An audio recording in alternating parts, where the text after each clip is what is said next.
Мен Алихан Бөкейханов атындағы мектеп-лицейінің 11 сынып оқушысы Елубеков Жігер. Мен өзімді жылдың үздік оқушысы номинациясына лайықтымын деп есептеймін. Жалпы өзім жайлы айта кетсем, жас кезімнен математика, физика, әдебиет пәндеріне құштар болдым. Ол пәндермен қоса спорттық үйірмелерге де қатыстым және онда бағымды сынап көрдім. Қалалық, облыстық, республикалық жарыстардың жүлдегері атандым. Сол себепті мектебімнің намысын қорғаудан ешқашан тайынбайтынмын.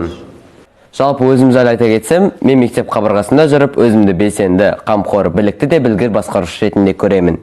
Әр мұғалім маған небір сайыс жарыстарға қатысуыма қолқа салып, үміт артып жатады. Яғни бұл менің қандай да бір іске жауапкершілікпен дайындалып, бар өнерімді салып және одан нәтиже шығаруымда деп ойлаймын.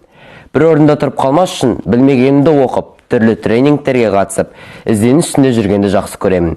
Және білгенімді өзімнен кейінгі жас ұрпаққа үйретіп, олардың жақсы жетістіктерге жеткенін қалаймын.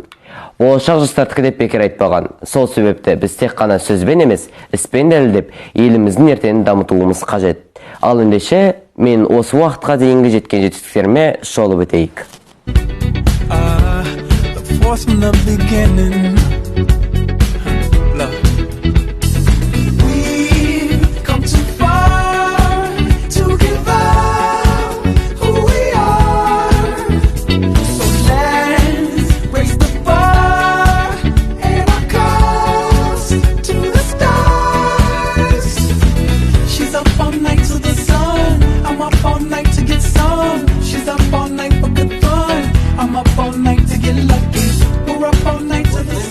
Роликім аяқталды.